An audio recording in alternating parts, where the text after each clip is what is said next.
सनातन धर्म आदि पुरातन। जेतेबेले संसार रे कौनसी धर्मर लेशमात्र संकेत नथिला सेतेबेले थिला एही सनातन धर्म। सनातन धर्म रे अछि एक पति और एक पत्नी व्रत। विवाह एठारे एक बंधन जन्म जन्मर। विवाह एठी दुई कूल को संबंधर मजबूत सूत्र रे बांधी रखि थाए। एही स्वामी स्त्री पाई और स्त्री स्वामी सकाशे सर्वदा उत्सर्गीकृत। स्वामी और स्त्री परिवार रूपक गृह सकटर दुई चकसम। एठी स्वामी पाई स्त्री विभिन्न व्रत धारण करिथाए। स्वामी और परिवार पाई से समस्त कष्ट को नीलकंठक हलाहल पान परी पी जाए।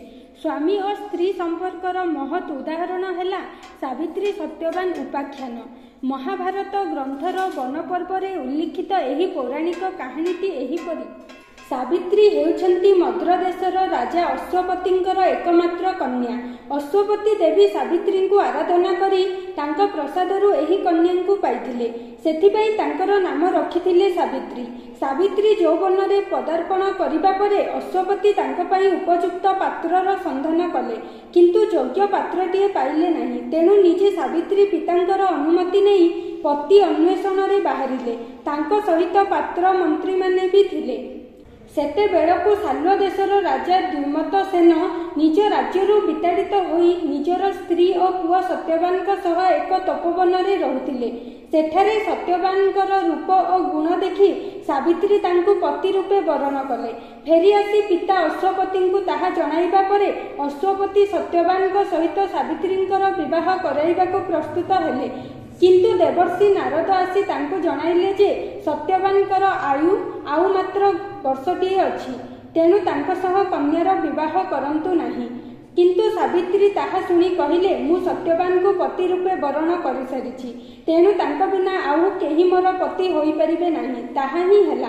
राजप्रसाद विलास व्यसन दास दासी समस्तंकु त्याग करी सावित्री जाई सत्यवान सह तपोवन रे रहिले।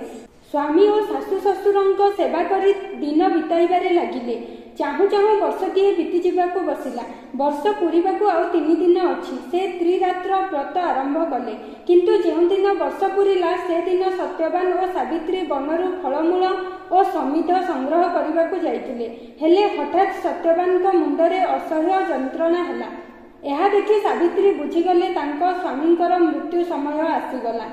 सावित्री कोଳରେ मुंड रखी सत्यवान अचेत होईगले। सत्यवान शरीर प्राण नेबाकू जमदूत माने आसिले, किंतु सावित्रींकर तेज जोगु सेथिरे सफल हेले नाही। तापरे जमराज निजे आसिले, किंतु तांकर रक्त वस्त्र और विकटाल रूप देखि सावित्री भयभीता न होई तांकर स्तुति करबाकू लागिले। जमराज काल फासरे सत्यवानकर सूक्ष्म शरीर को बांधी नहीं जिबा बेले सावित्री स्तुति करी तांका पछे पछे चलिले। तांकर सतीत्व निष्ठा और स्तुति रे संतुष्ट होई जमराज तांकु गोटिए परे गोटिए वर देले। शेष वर रे जमराज सत्यवान को जीवन दान देवाको बाध्य हेले। मृत्यु लोकर मनुष्यटीए जे निजर निष्ठा बल रे मृत्यु को जीति पारे ए कहानी ताहार एक उदाहरण। अनेकंकर धारणा रही जे ज्येष्ठ अमावास्यर सावित्री व्रत रे एही सावित्री को पूजा करा जाए, किंतु ताहा प्रकृत सत्य नुहे। ए व्रतर उपास्या हेउछंती देवी सावित्री। सावित्री हेउछंती गायत्री मंत्रर अधिष्ठात्री देवींकर द्विपहर समयर रूप। तांकर अन्य नाम शतरूपा, गायत्री, सरस्वती और ब्राह्मणी। एहांको उपासना करी अश्वपति सावित्री को कन्या रूपे पाइथिले। एही देवी ही प्रकृत रे सावित्री व्रतर उपास्या देवी। ज्येष्ठ अमावास्या दिन सधवा स्त्री स्वामीर दीर्घायु कामना करी रखिथाए उपवास।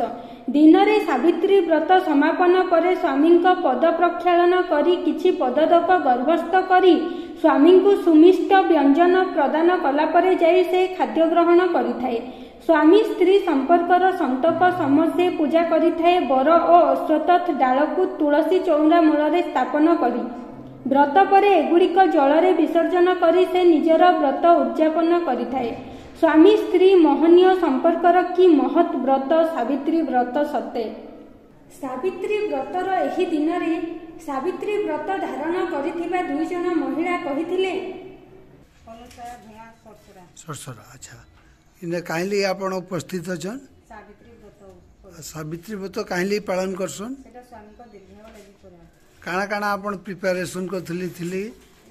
ଫଳମୂଳ 21 ପ୍ରକାର କରାହେଇଛି ଚୁଡ଼ି ବ୍ରତ କରିକିରି କରାହେଇଛି। अच्छा सावित्री व्रत रे कार पूजा करा जैसी ଯମରାଜା ସାବିତ୍ରୀଙ୍କର थैंक यू ତିଲକ ପ୍ରଭୁ ସଡ଼ସରା अच्छा आपण जे सावित्री व्रत जे पालन करूछन काहे करूछन एडा ସ୍ୱାମୀଙ୍କ ଦୀର୍ଘାୟୁ दीर्घा लगी आपण भगवान को ने काना काना सब मन्नत मांगले ना भगवान को काना प्रार्थना करले स्वामी कले ଆୟୁଷ ଦୀପରୁ ଭଞ୍ଜନ अच्छा एमती माने मंगल लगी आपण प्रार्थना करले।